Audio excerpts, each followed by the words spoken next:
Assalamualaikum warahmatullahi wabarakatuh. Bismillahirrahmanirrahim. Alhamdulillahi rabbil alamin. Wa bihi nasta'inu ala umurid dunya waddin.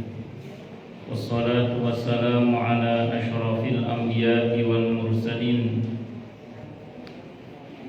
Sayyidina wa habibina wa syafi'ina wa qurrati a'yunina wa maulana Muhammadin wa ala alihi wa ashabihi wa dhurriyyatihi ajma'in, amma ba'du. Ashhadu an la ilaha illallah wa ashhadu anna Muhammadar Rasulullah wa ufawwidu amri ilallah, innallaha basirun bil ibad. Hasbiyallahu la ilaha illa huwa alaihi tawakkaltu wa huwa rabbul arsyil azim. Qala Allah ta'ala fi kitabihil karim hikayatan an nabiyillahi Musa alaihi salam, Rabbi syrah li sadri wa yassir li amri wahlul 'uqdatam min lisani yafqahu qawli. Para asatidzah, para ibu-ibu sekalian, hafizani wa hafidhakunallah, bil khusus genap pengurus majelis taklim ibu-ibu khairun nisa, yang semoga pengurusnya dan jamaahnya selalu dalam naungan rahmat, barokah, perlindungan serta bimbingan Allah Subhanahu wa ta'ala. Amin Allahumma amin insyaallah. Masih melanjutkan kajian kita tentang hadis qudsi yang ke-24. Betul Bu ya?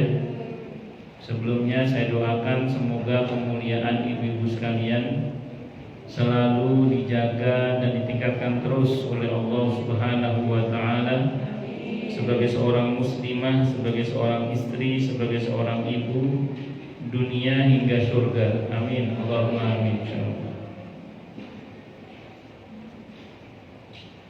Hadis qudsi yang ke-24 tentang syukur dan sabar.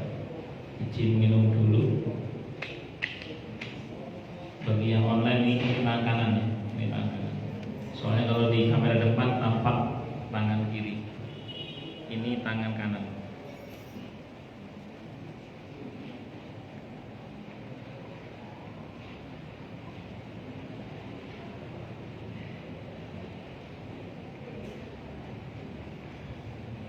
Alhamdulillah.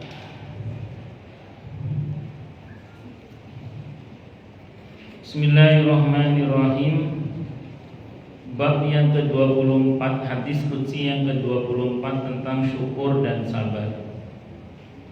Syukur itu menampakkan kebaikan ke permukaan dalam bentuk kebaikan-kebaikan sebagai rasa syukur kita kepada Allah, itu syukur. Lawannya kufur, kalau kufur menutupi. Jadi dia tidak mau menampakkan kebaikan di permukaan alias pelit. Kalau orang bersyukur dengan cara berbagi, makanya Allah senang kalau ada orang yang wa amma bi ni'mati rabbika fahaddits. Jadi kalau ada nikmat Allah kok dibicarakan, disebarkan, dibagi, diberitakan, nah itu Allah senang. Cuman dengan risiko memang. Kullu di ni'matin mahsud. Setiap orang yang diberi nikmat oleh Allah pasti ada yang mendengki. Pasti. Jadi malah ada ulama yang mengatakan kalau tidak ada seorang pun yang mendengkimu, berarti kamu adalah orang yang gagal. Ya, kalau tidak ada seorang pun yang dengki kepada kita, berarti kita adalah orang yang gagal.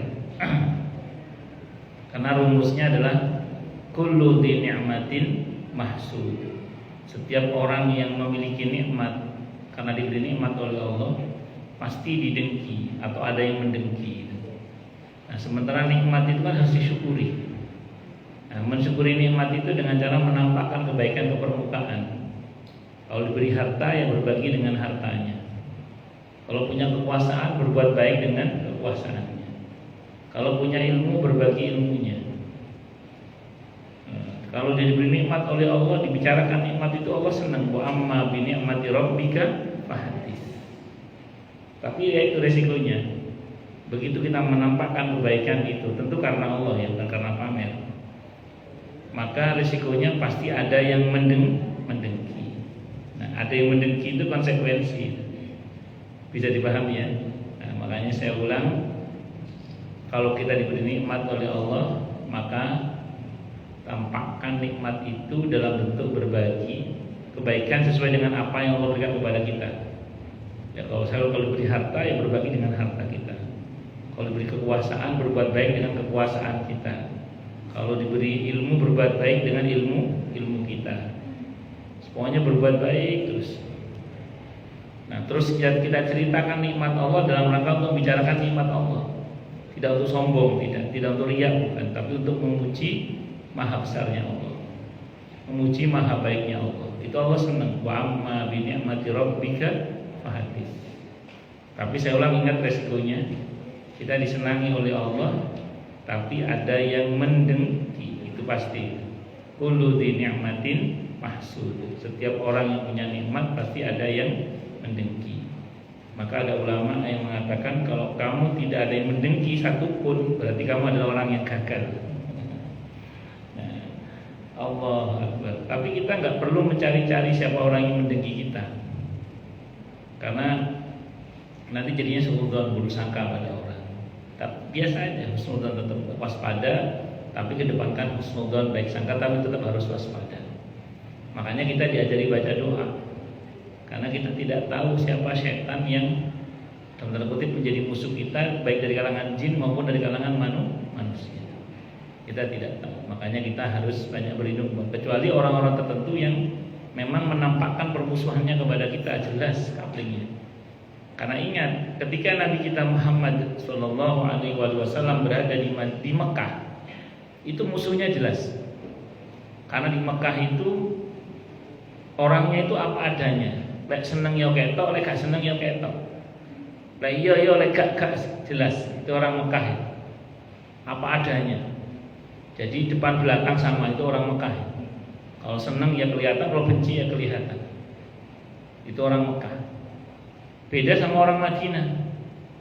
Nah, orang Madinah itu sebagian masyarakatnya, atau bisa jadi kebanyakan masyarakatnya itu punya kebiasaan kalau ngomong suka berputar-putar. Satu masyarakat yang cara bicaranya suka berputar-putar, itu potensi munafiknya itu tinggi. Maka di Madinah Nabi punya musuh orang-orang munafik, yang depan sama belakangnya itu beda. Jadi punya dua wajah. Seperti dua wajah itu. Gimana lagunya itu? Oh, laksana rahwana yang lupa saya itu dirinya. Ya pokoknya bermuka dua lah, pokoknya bermuka dua. Jadi depan sama belakang beda. Ya, jadi ke sana ngomong apa, ke sini ngomong apa, di belakang ngomong apa, di depan kita ngomong apa. Yang begini ini sulit. Bukan cuma sulit pakai dal. Nabi kalau gak dibantu dengan wahyu, keteteran menghadapi model orang seperti ini. Nabi kalau gak dibantu oleh wahyu, gak dibantu oleh Allah, menghadapi model orang seperti ini keteteran. Tapi Nabi itu tetap pegang satu hal, baik sangka Nabi. Baik sangka aja. Tapi waspada tetap harus. Waspada tetap harus. Hanya kelebihannya kalau Nabi disetting wahyu diberi. Nah, kalau kita memang tidak tahu. Kita tidak tahu hakikat munafik atau tidak munafiknya orang. Tapi Nabi memberitahu tanda-tandanya. Kalau ada tanda-tanda begini hati-hati. Apa itu? Kalau ngomong suka bohong. Kalau janji suka ingkar. Nah, kalau diamanai suka khianat. Nah, yang ini hati-hati. Pokoknya kalau model ketemu orang seperti ini harus hati-hati. Gak nuduh sih, cuman hati-hati aja. Karena Nabi yang ngasih tahu tanda-tandanya orang munafik. Kalau ngomong suka apa tadi? Bohong. Kalau janji suka ingkar. Kalau diamanai suka khianat. Allah. Jadi bisa dimengerti Bu ya. Ini hati-hati. Jadi Nabi itu baru punya musuh yang model orang munafik itu ketika beliau berada di Madinah itu. Ketika berada di Madinah. Nah kita ada tahu kan masyarakat kita semacam-macam dan kita nggak boleh suudzon, tapi tetap harus apa tadi? Waspada. Allah Akbar. Kemudian yang kedua sabar. Tak ada lagi memaknai syukur itu dengan penuhnya hati kita dengan kenikmatan dari Allah Subhanahu wa taala. Sehingga orang yang bersyukur itu dadanya rasanya penuh dengan nikmat dari Allah Subhanahu wa taala. Maka orang itu lisannya mungkin berucap alhamdulillah. Tapi hatinya berucap apa? Alhamdulillah. Rasanya itu gitu. Lisannya mengucap apa? Alhamdulillah. Tapi dalam hati itu rasanya alhamdulillah. Dan syukur itu yang benar 3 cakupannya Bu ya. Yang pertama asyukru bil lisan. Lisan mengucap apa? Alhamdulillah. Yang kedua asyukru bil jinan, syukur dengan hati. Ben ka abang-abang lambe, supaya enggak pura-pura di bibir.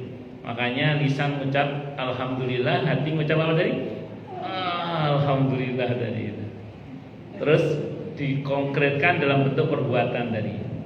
Alhamdulillah apa ini? Kalau diberi harta ya tadi berbagi dengan harta kita. Kalau diberi kekuasaan berbuat baik dengan kekuasaan kita.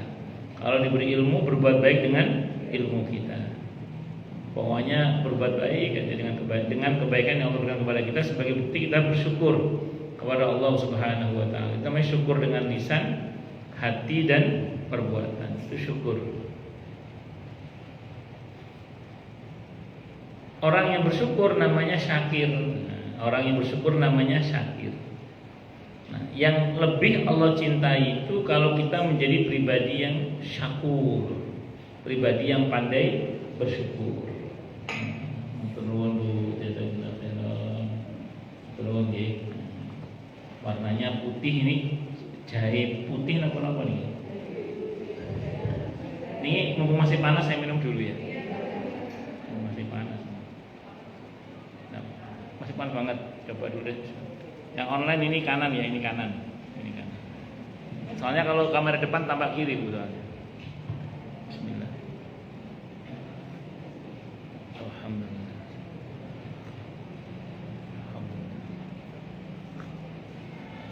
Ini SMJ nggak salah, masa pakai telur ini? STMJ, susu telur madu jahe. Ini masya Allah. Lanjut ya. Jadi singkat cerita, syukur itu pelakunya namanya syakir, orang yang bersyukur. Orang yang lebih Allah cintai daripada orang yang jadi gini, Allah itu mencintai orang yang bersyukur. Tapi yang lebih Allah cintai lagi adalah orang yang syakur, orang yang pandai bersyukur, orang yang banyak bersyukur. Syakur itu orang yang banyak bersyukur. Itu lebih Allah cintai lagi. Orang yang pandai bersyukur itu gini Bu, orang yang pandai bersyukur, orang yang banyak bersyukur yang Allah cintai itu gini. Jadi pertama dia selalu berusaha ya melihat sisi baik dari seburuk-buruknya keadaan. Pokoknya kalau ada kejadian dia berusaha melihat sisi baiknya untuk bisa disyukuri. Dia selalu mencari-cari alasan untuk bisa bersyukur. Pokoknya yang cara ini, walaupun itu kondisi yang buruk. Contoh misalnya, saya sering contohkan ya. Ibu-ibu ketipu sama tukang sayur, kecetot kembaliannya 3.000 rupiah. Sama rupiah. Ibu-ibu kalau nggak pakai sabar, ingat kecetot 3.000 sama tukang sayur, ngomongnya Pak tak titeni ya. Saya tandai. Itu bisa 3 bulan dendamnya itu. Ada ibu-ibu di kalender angkat tangan kepada saya. Bukan 3 bulan Ustaz, selamanya. Oh, hanya gara-gara 3.000 rupiah. Ya, itu kalau nggak sabar. Kalau sabar, ini bagus kalau sabar ini. Apa ngomongnya? Saya ikhlaskan. Saya ikhlaskan. Jadi dia merasakan berat dengan 3.000 yang hilang itu. Dia mau marah nggak berani. Kenapa? Karena takut saya kan udah ketipu, nggak dapat pahala lagi ya. Dia mencoba mengikhlaskan. Sabar, saya ikhlaskan. saya ikhlaskan. Nah, ini masih sabar, bagus lah, dapat pahala ini, mulia ini. Nah, tapi ada yang syukur, orang yang bersyukur ngomongnya apa? Alhamdulillah, cuma 3.000 rupiah, yang 3.000 US dollar masih aman, alhamdulillah. Jadi mikirnya dia nggak fokus pada 3.000 yang hilang, dia lebih fokus pada yang lebih banyak yang masih ada. Ada di daerah Surabaya, di Sidorami itu, daerah Krian, Loreril itu ada kiai namanya Kiai Sahlan, Allah yarham Kiai Sahlan. Beliau itu dikenal sebagai Kiai Alhamdulillah. Orangnya dermawan sekali. Hampir tiap hari itu masak beras itu 1 kuintal. Hampir tiap hari itu untuk fuqara, masakin anak yatim, santri, tamu. Tiap hari itu masak beras. Pokoknya untuk makan orang banyak tiap hari, masya Allah. Orangnya dermawan, dikenal sebagai Kiai Alhamdulillah. Suatu saat beliau ini nanam semangka, waktunya panen, semangkanya dicuri orang. Waktunya panen, semangkanya dicuri orang. Apa kata beliau? Alhamdulillah, sedekah nggak pakai nganter, kata beliau. Jadi waktunya panen, santri tergobok, Pak Kiai, semangkanya dicuri orang, Pak Kiai. Apa kata beliau? Alhamdulillah, sedekah nggak pakai nganter, kata beliau. Oh, kalau kita tak celurit sampean. Nah, ini orang yang pandai bersyukur itu seperti itu. Makanya Allah senang banget sama orang-orang yang pandai bersyukur. Dia selalu mencari alasan untuk bersyukur. Di saat keadaan membuat kita fokus pada keadaan yang tidak enak, dia berusaha fokus pada yang enaknya. Pokoknya fadkuru ala Allahi la'allakum tuflihun. Ingat-ingatlah nikmat Allah agar kalian beruntung. Itu orang yang pandai bersyukur. Ini enak ngomongnya aja, ini Bu, kadang prakteknya apa? Sulit pakai dal. Maka di antara doa saya kepada Allah adalah, semoga untuk kita juga ya. Ya Allah, anugerahkanlah untuk hamba kemauan dan kemampuan memandang segala sesuatu dari sudut pandang yang membahagiakan. Jadi kita berharap pada Allah agar kita diberi kemauan dan kemampuan untuk memandang segala sesuatu dari sudut pandang yang membahagiakan. Pokoknya cari terus alasan untuk bahagia, untuk syukur itu, cari itu sampai lupa cara bersedih. Sampai lupa cara apa? Bersedih. Di sini semua kita belajar, Bu ya, yang ngomong juga masih belajar. Kita semua belajar. Bu, lanjut. Nah, terus kemudian orang yang pandai bersyukurnya Allah cinta banget, seneng banget. Itu kenapa? Karena pikirannya itu gini, Bu. Bagaimana dia itu semakin hari semakin lebih baik, semakin hari semakin lebih baik, sehingga dia dinamis. Orangnya nggak statis, nggak diam gitu, enggak. Tapi dia dinamis, dia bergerak. Sambil contoh gini misalnya, ada orang per bulan gajinya berapa? 3 juta misalnya gitu ya, 3 juta. Ternyata dengan 3 juta itu dia bisa menyantuni 1 anak yatim. Ini misalnya aja. Misalnya, UMR berapa sih sekarang UMR? 3 juta berapa UMR? Pinten? Gak tahu. Oh, berarti ibu-ibu suaminya di atas UMR semua ya? Oh, yes, saya nggak ngerti. Atau suaminya 8 gajinya? Setiap tanggal 8 enggak ya. Bu, ini mumpung masih panas, saya minum lagi, Bu ya. Mumpung masih panas ini. Yang online ini tangan kanan ya, ini yang online tangan kanan.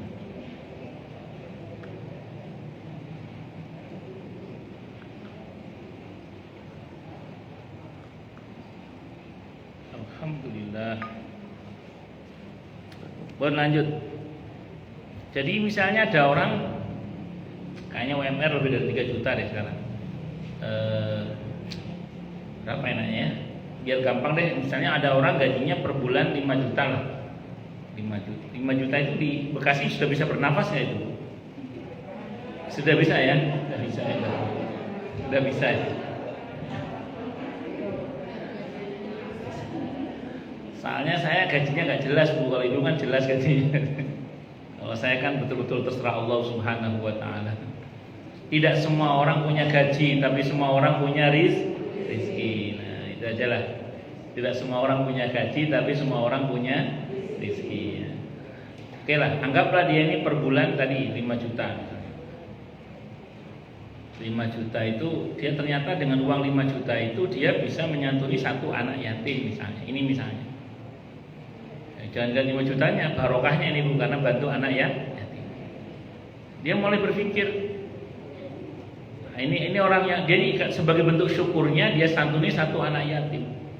Yang kakinya kesemutan boleh selonjor Bu, silakan. Itu udah duluan malah.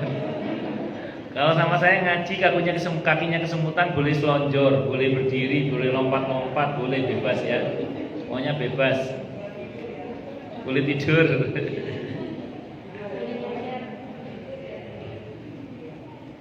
Saya ulang ya, orang yang pandai bersyukur itu misalnya dia gajinya per bulan 5 juta, misalnya ini ya, 5 juta. Ini saya mohon maaf loh, saya nggak ngerti loh gaji yang lumayan untuk orang Bekasi berapa, saya nggak tahu. Anggaplah 5 juta misalnya. Kayaknya 5 juta masih kurang ya, masih banyak utangnya ya. Nambah berapa? 7 juta. Saya berapa sih kebutuhan hidup di Bekasi? Nggak ngerti saya berapa. Rata-rata berapa? 7 juta, 10 juta? Berapa Bu? PNS berapa? 4 juta. Tuh, 4 juta PNS. Jadi berarti 5 juta tadi saya 5 juta aja ya. Ya 5 juta lah. Oh, PNS itu 5 juta ya, belum lain-lainnya.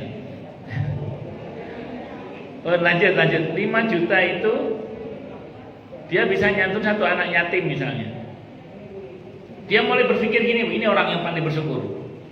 Sebagai bentuk syukurnya dia santun satu anak yatim itu. Dia mulai berpikir, bagaimana caranya dengan 5 juta saya kan bisa nyantun satu anak yatim. Dia mulai berpikir, bagaimana caranya dia punya 50 juta sebulan. Karena dia punya cita-cita menyantuni 10 anak yatim. Jadi yang ada itu disyukuri, ingin lebih karena ingin lebih bersyukur. Paham nggak? Nah, jadi yang ada disyukuri, ingin lebih karena ingin lebih bersyukur. Itu namanya orang yang pandai bersyukur. Terus kemudian dapat ternyata dari izin Allah, dia dapat 50 juta per bulan. Dia bisa santuni 10 anak yatim tiap bulannya. Dia mulai berpikir, Bu, bagaimana kalau seandainya dia punya 500 juta per, karena dia punya pikiran bagaimana nanti dia bisa menyantuni tidak lagi 10 tapi 100 anak yatim. Ternyata Allah kabulkan dan dia santuni betul 100 anak yatim misalnya. Mulai dia berpikir lagi bagaimana caranya dia mendapat. Artinya yang sudah ada disyukuri. Kalaupun ingin lebih banyak karena ingin lebih baik, itu namanya orang yang pandai bersyukur. Tapi kalau yang sudah ada saja belum disyukuri, kok ingin lebih banyak, dan lebih banyaknya tidak untuk lebih baik tapi semata-mata untuk kesenangan pribadi, itu namanya serakah, gak ada syukurnya namanya. Itu yang kalau bahasa Qur'annya alhaqumut takasur itu. Nauzubillahi min syarri. Makanya saya ulang Bu ya, kalau kita bicara masalah ini, yang prinsip adalah apa tadi? Yang sudah ada syukuri. Kalaupun ingin lebih karena ingin lebih baik. Sampai sini paham Bu ya? Kalau sabar itu intinya pada kemampuan mengendalikan diri itu kalau sabar. Orang sabar itu boleh marah tapi marahnya terkendali. Marahnya tanpa amarah, marahnya fokus, marahnya ngasih solusi. Itu marahnya orang yang sabar. Yang kedua, orang sabar boleh sedih tapi dia tidak akan meratap. Kenapa? Karena sedihnya terkendali. Boleh nangis tapi nangisnya terkendali sehingga tidak meratap. Allahu Akbar.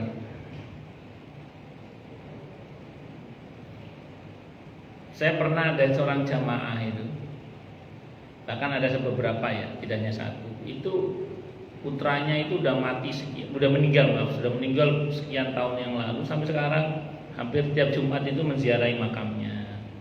Saya bilang, Mas kangen Mas, Mama kangen Mas. Suatu saat datang ke ziarah ke makam anaknya, menyampaikan rindunya sama anaknya.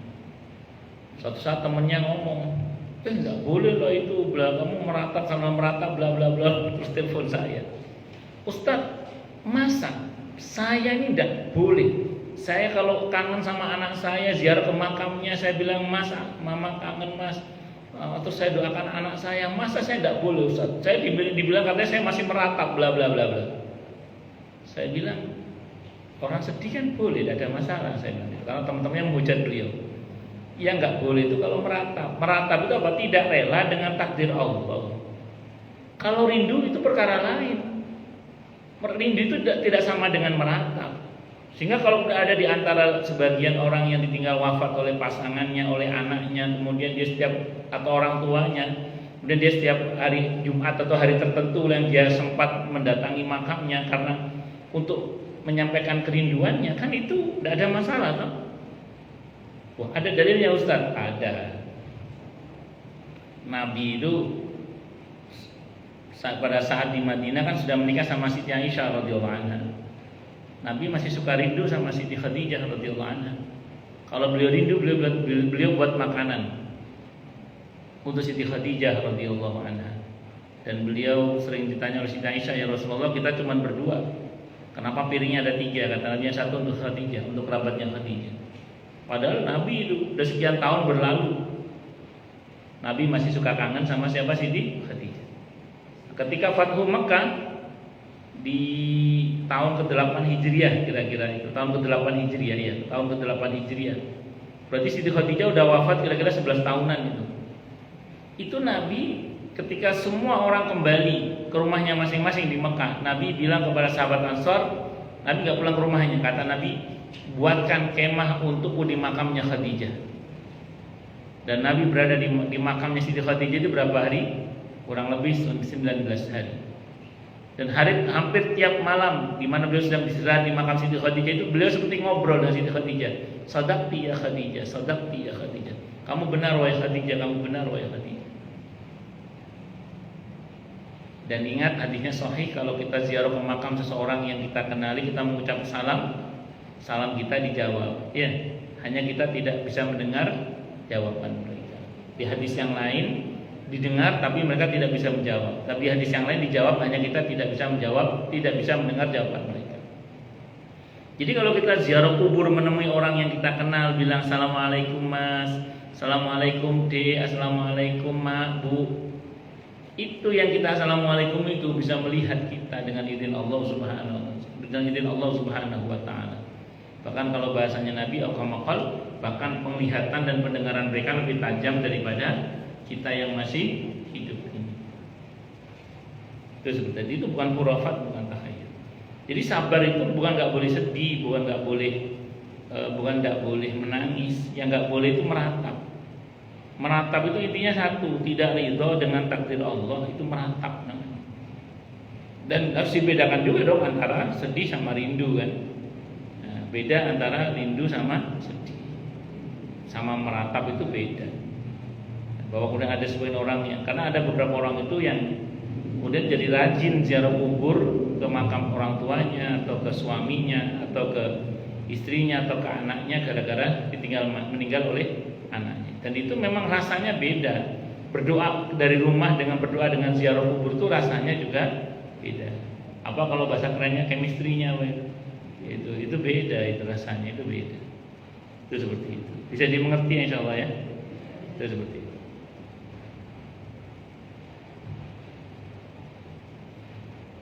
Jadi sabar intinya bu pengendalian diri. Jadi orang sabar itu nggak harus jadi malaikat. Orang sabar itu boleh marah tapi jangan marah-marah. Karena orang yang sabar itu marahnya nggak pakai amarah, marahnya fokus, dan marahnya nggak, dan marahnya itu memberi solusi. Itu marahnya orangnya. Karena saya mohon maaf ya, beberapa orang itu kadang kalau bicara konsep sabar itu seolah-olah kita ini harus jadi malaikat. Padahal kita ini bukan malaikat, kita ini manusia. Memang bersabar itu tidak ada batasnya, tapi kemampuan orang dalam bersabar itu ada batasnya, kemampuannya ya. Tapi karena perintah sabar gak ada batasnya, maka Kuat gak kuat ya kudu kuat. Kama qala siapa itu Didi Kempot. Kama qala Didi Kempot. Kuat gak kuat pokoknya kudu kuat. Kalau kata sekeliriknya lir-ilir itu lunyu-lunyu yo penek. Anggo basu dodot hiro. Hidup ini yang licin gitu. Tapi gimana kita diperintah untuk manjat, kita manjat terus menuju kepada Allah Subhanahu wa taala. Ya, ini enak ngomongnya Bu ya, kadang prakteknya apa? Sulit. Makanya bersyukurlah pada Allah kalau kita diberi kemauan dan kemampuan oleh Allah untuk bersyukur dan bersabar. Cuman kalau untuk 40 tahun ke atas Bu, komposisi syukurnya harus lebih banyak daripada sabarnya. Saya ulang Bu ya, kalau udah 40 tahun ke atas, ini 40 tahun ke atas semua kan rata-rata 40 tahun ke atas. Jadi kalau udah 40 tahun ke atas, kenapa sih? Ada yang belum 40 tahun? Ada belum? Udah rata-rata. Wadah tuh. Ya pokoknya rata-rata 40 tahun ke atas. Kalau udah 40 tahun ke atas itu komposisi syukurnya harus lebih banyak daripada sabarnya. Sabar itu mulia, syukur itu mulia. Tapi kalau udah 40 tahun ke atas komposisi syukurnya harus lebih banyak. Paham namanya? Nah, itu seperti itu. Ibu tahu kenapa? Pertama Qur'annya ngarahan gitu Bu Qur'annya. Ibu nanti cek ya di surah Al-Ahqaf. Al-Ahqaf surah ke-46 ayat 15 tuh ya. Itu kita diajari sebuah doa oleh Allah. Kalau kita udah umur 40 tahun ke atas, kata Allah apa doanya Bu? Rabbi auzi'ni an ashkura ni'mataka allati an'amta 'alayya wa 'ala walidayya wa na'mala salihan tardah wa aslih li fi dzurriyyati inni tubtu ilaika wa inni minal muslimin. Monggo baca terjemahannya coba. Apa terjemahannya? Monggo. Surah Al-Ahqaf surah ke-46 ayatnya ayat 15. Apa terjemahannya itu? Saya ambil izin minum lagi nih. Yang online nih tangan kanan ya.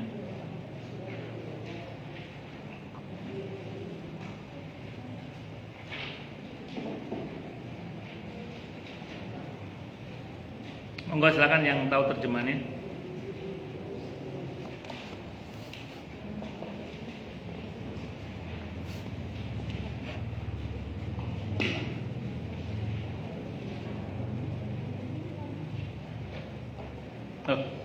Udah ketemu? Belum ketemu?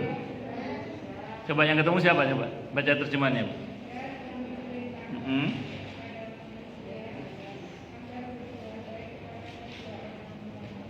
Terus?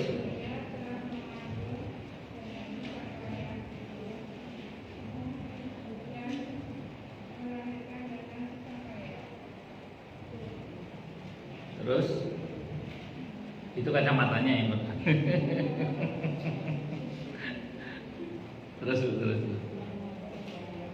Siapa yang matanya jelas ngomongnya?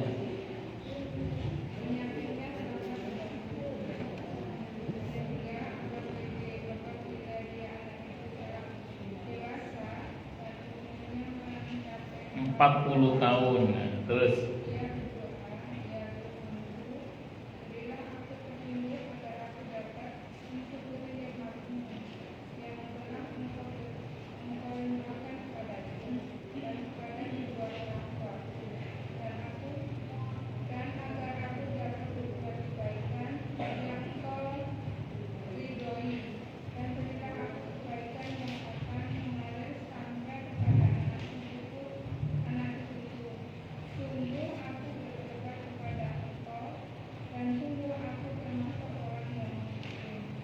ya itu kita minta bimbingan untuk pandai mensyukuri nikmat yang telah Allah berikan kepada kita dan kepada kedua orang tua kita. Itu kalau udah umur 40 tahun doanya adalah diminta bimbingan kepada Allah agar kita lebih pandai bersyukur. Nah, Ibu, kenapa kok syukur? Jadi gini Bu, orang itu kalau udah umur 40 tahun ke atas itu kan bukan menguat ya, tapi melemah ya. Orang kalau udah umur 40 tahun ke atas itu bukan menguat tapi melemah. Nah, sabar itu menahan Bu berat. Kalau syukur itu lepas plong. Makanya kalau orang itu bersyukur, itu bawaannya apa Bu? Plong, enteng. Makanya pas saya bahas ini ada jamaah yang mendekati saya pikir semakin tua harus semakin sabar. Ternyata harus semakin banyak bersyukur ya Ustaz. Iya, saya bilang gitu ya. Karena kalau kita banyak bersabar itu berat Bu. Tapi kalau kita belajar sejak 40 tahun dan terbiasa untuk melihat sisi baik dan seburuk-buruknya keadaan, selalu mencari alasan untuk bahagia, selalu melihat sisi nikmatnya, insya Allah Bu, itu akan jadi refleks sampai hari tua di mana kita terbiasa untuk tidak bersabar, tidak hanya bersabar tapi juga lebih bersyukur. Tidak hanya sekedar bersyukur tapi lebih bersyukur lagi insya Allah. Semoga kita termasuk dalam kategori hamba-hamba Allah yang pandai bersyukur Bu ya, amin. Di samping hamba Allah yang pandai bersyukur itu termasuk hamba spesialnya Allah Bu. Di surah Saba ayat 13 Allah mengatakan wa qalilum min ibadiyasy syakur. Sedikit sekali dari hambaku yang pandai bersyukur. Jadi sedikit sekali dari hambaku yang pandai bersyukur. Jadi kalau kita pandai bersyukur, kita menjadi hamba spesialnya Allah. Semoga kita termasuk yang itu Bu ya, amin. Allahumma amin. Mudah-mudahan. Pun lanjut. Diriwayatkan dalam hadis qudsi, ya Isa wahai Isa, inni ba'itsun min ba'dika ummatan in asabahum ma yuhibbuna hamidu wa syakaru wa in asabahum ma yakrahuna ihtasabu wa sabaru wa la hilma wa la ilm. Qala ya Rabbi kaifa yakunu hadha lahum wa la hilmun wa la ilm wala hilma wala ilm. Qala utihim min hilmi wa ilmi. Rawahu Ahmad wa ghairuhu. Wahai Isa, pasti aku bangkitkan setelah kamu satu umat. Apabila mereka peroleh yang mereka sukai, mereka memuji Allah dan bersyukur. Apabila mereka peroleh yang mereka tidak senangi, mereka tetap tekun dan sabar. Padahal mereka tidak berlapang dada ataupun berilmu. Isa berkata, "Wa ya Rabbi, wahai Tuhanku, bagaimana mungkin hal ini bisa terjadi kepada mereka padahal mereka tidak berlapang dada dan ataupun tidak berilmu?" Allah Subhanahu wa taala berfirman, Aku beri mereka kelapangan dada dan ilmu dari sebagian sifatku. Nah, ini hadis qudsi riwayat Ahmad atau Barani dalam Al-Kabir, Al-Awsat, Al-Hakim, Abu Nuaim, Hakim Baihaqi yang bersumber dari Abu Darda radhiyallahu anhu. Nah, jadi kalau bahasa sederhananya gini, ini kalau bahasa sederhananya. Orang itu, ini bahasa sederhananya itu ya. Kita ini kan umat Nabi Muhammad sallallahu alaihi wasallam.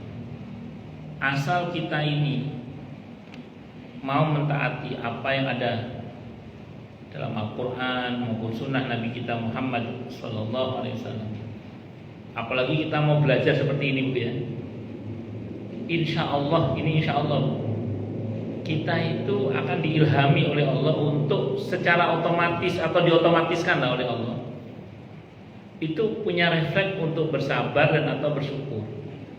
Walaupun mungkin tidak cash ketika, karena mengingat tingkatan kesadaran dan keilmuan kita berbeda-beda. Sambil contoh gini misalnya, menurut saya ini contoh aja misalnya. Ada orang misalnya sebut saja sakit. Sakit itu awalnya berat bagi sebagian orang. Tapi kalau kemudian dia mau bersabar dalam sakitnya, lama-lama terbiasa dalam sakit itu sehingga kemudian dia merasakan sakit itu ya biasa bagi dia. Kayak gini deh. Menjadi orang miskin itu biasa Bu. Jadi ada orang dari kecil memang miskin sampai usia tua misalnya dia miskin, dia biasa aja. Kenapa? Karena biasa miskin. Yang nggak enak dan agak berat itu adalah pernah kaya, itu berat itu. Pernah kaya itu berat itu. Paham nggak boten? Lais biasa melarat, itu biasa Bu, biasa melarat. Wis biasa susah lah. Yang berat itu pernah kaya itu. Iya kan? Pernah kaya itu berat, pernah kaya itu. Itu seperti itu. Bu, orang yang dari kecil biasa ngeluh sakit ini sakit itu, gampangane biasa loro lah. Satu saat kok sakit, itu biasa dia. Kenapa? Karena udah biasa sakit. Tapi ada orang yang seumur-umur itu sehat terus, tahu-tahu sakit, itu nggak semuanya siap mental loh. Betul. Berat itu berat itu. Saya ada jamaah di Villa Taman Kartini itu. Yang sakit itu istrinya, yang kaget suaminya.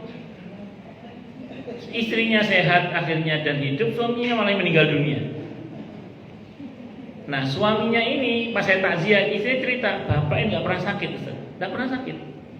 Sampai usia 72 tahun itu sehat bapak ini, olahragawan, sehat. Sekalinya dengar istrinya sakit, dia kaget terus sakit. Karena nggak biasa sakit, kayak kaget tambahan memang kaget. Akhirnya suami istrinya malah yang sehat, suaminya malah yang meninggal dunia. Gak tahu loros pisan mati. Nah, itu ada. Kenapa? Karena mental loh tadi itu. Ya semua ajal ya, semua ajal. Saya punya jamaah juga. Beliau punya mertua itu seorang dokter spesialis lah. Seumur-umur tuh ya sehat. Dokter kan, kalau dokter disiplin ya kan dengan izin Allah biasanya kan ya sehat. Suatu saat beliau sakit yang nggak nyangka sakitnya itu. Yes, rupanya nggak siap. Itu cepat loh, cuman dalam hitungan nggak lama itu. Jadi begitu kena sakit yang pertama, kaget gak siap terima mental dengan sakit itu, beban mentalnya terus menggerus kesehatan beliau, itu cepat, gak lama meninggal beliau. Nah berarti apa Bu?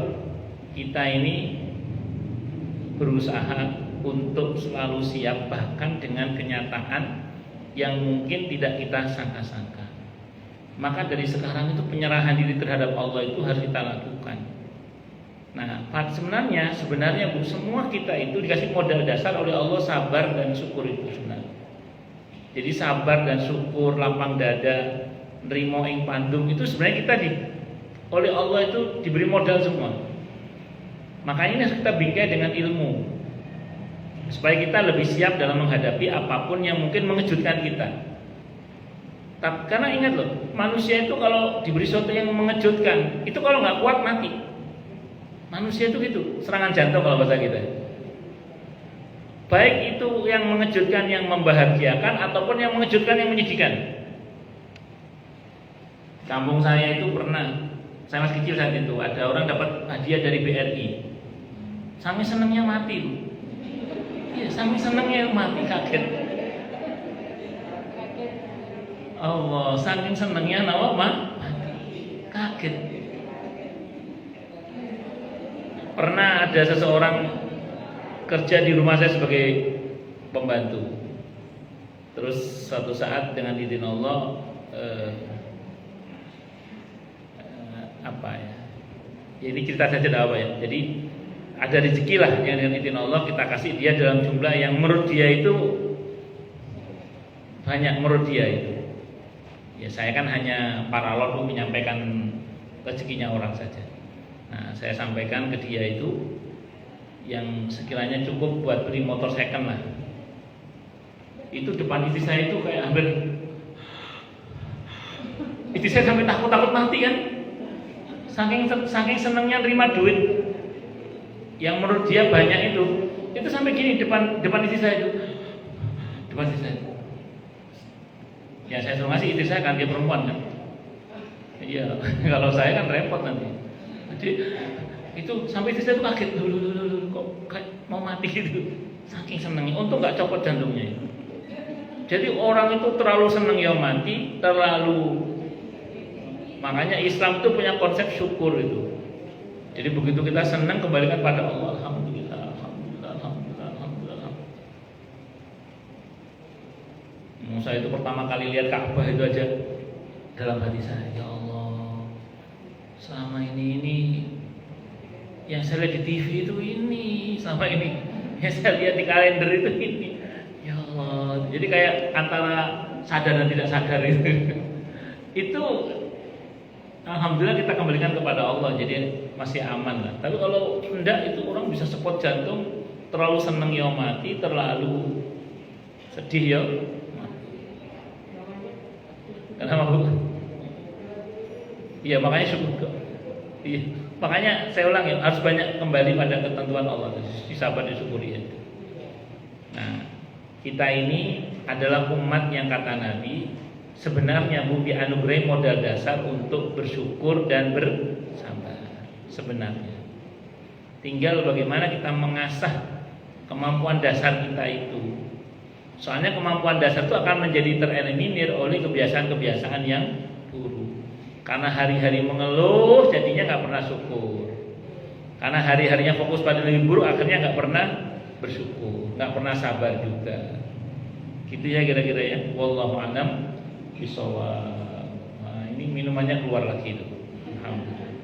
Ini sekarang untuk ibu-ibu, ben saya nggak minum sendiri. Baik Bu, sudah 46. Baik, silakan Bu, yang mau tanya, protes, marah boleh silakan. Masalah itu masalah yang lain boleh, monggo silakan. Kalau ada, monggo silakan. Masalah itu masalah yang lain boleh kalau ada.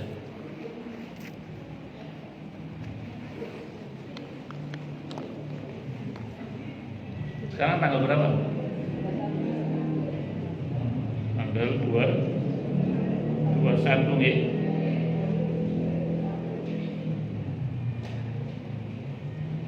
Monggo Bu kalau ada. Loh, jelas semua ini? Atau tidak jelas semua ini?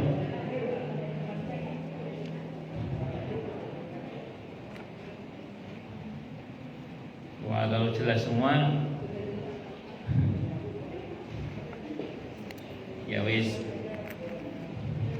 Terus sebelum kita tutup dengan doa nih. Jadi saya mau sampaikan dulu gini intinya, bahwa sabar dan syukur itu, kalau ada pertanyaan loh ya, saya teruskan dikit aja. Jadi sabar dan syukur itu seperti dua sayap. Sabar dan syukur itu seperti apa Bu? Dua sayap. Nah, hidup ini diantara tiga hal sebenarnya, antara alhamdulillah sama astagfirullah serta innalillah. Wah, masya Allah, masya Allah. Terus. Ini apa? Kue kamel ini? Oke, kue apa? Kue kamel ini. Bunda Rahim, saya bungkus aja nanti ini ya. Enggak, ini soalnya ini kue yang saya suka ini. Ini kue yang saya suka ini. Apa nama ini? Nah, ini iya lapis ini.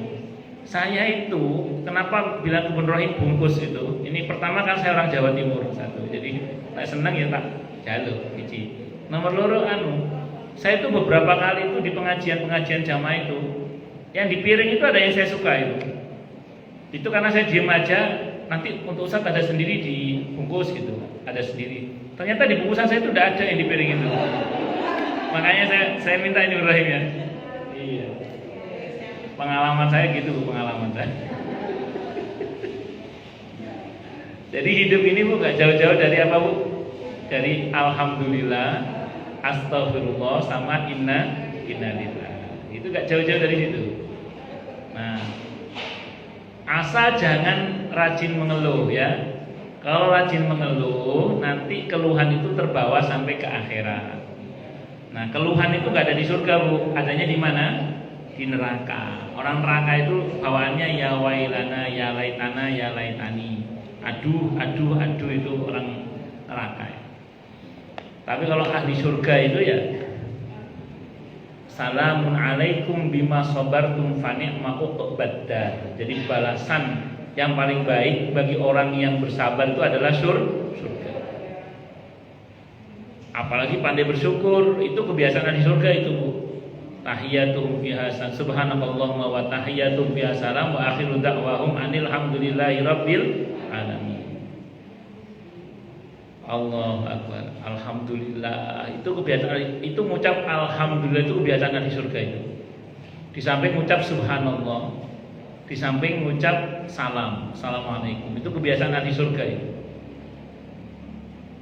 terus saya ulang, kalau kita pegang betul-betul sabar dan syukur, alhamdulillah, astagfirullah itu taubat ya.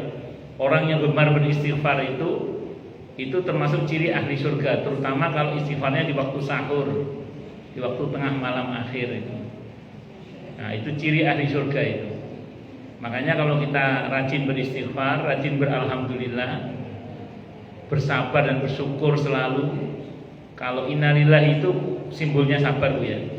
Maka insya Allah lah kita ini termasuk yang akan mendapatkan apa Bu? Surga insya Allah. Ya, saya kira ini. Terus nanti kalau ada provokasi dari setan untuk tidak syukur, tidak sabar, tuh gini aja jawabannya. Emang kalau saya nggak sabar terus sakit jadi sembuh apa? Emang kalau saya nggak bersabar, kalau nggak bersabar terus utang saya jadi lunas apa? Emang kalau saya nggak bersabar terus masalah saya dengan orang lain selesai apa? Kan tidak. Mending sabar, ada janji dekat dengan pertolongan Allah. Mending syukur, ada janji nikmat ditambah oleh Allah. Ngerti nggih? Mending perbanyak istighfar, ada janji solusi dari Allah. Daripada sibuk mengeluh, nulis status di Facebook atau di story-nya WA itu. Allah Akbar. Saya kira ini Bu yang bisa saya sampaikan. Ya, kita tutup dengan hamdalah. Alhamdulillahirabbil alamin. Semoga kajian kita bisa bermanfaat, mubarakah fi dini wa dunya wal akhirah untuk kita, keluarga kita dan seluruh umat Islam semuanya, dan mudah-mudahan kita semua dijadikan oleh Allah sebagai orang-orang yang sukses dunia akhirat, selamat dunia akhirat, bahagia dunia akhirat, dan dipermudah setiap urusan kita oleh Allah fi dini wa dunya wal akhirah. Semoga Allah limpahkan hidayah selalu untuk kita, semoga Allah tingkatkan selalu hidayah untuk kita, dan semoga Allah berikan hidayah untuk siapapun yang melihat kita. Subhanakallahumma bihamdika asyhadu an la ilaha illa anta astaghfiruka wa atubu ilaik. Sallallahu alaihi Muhammad wa ala alihi wasallam. Saya mohon maaf. Wassalamualaikum warahmatullahi wabarakatuh.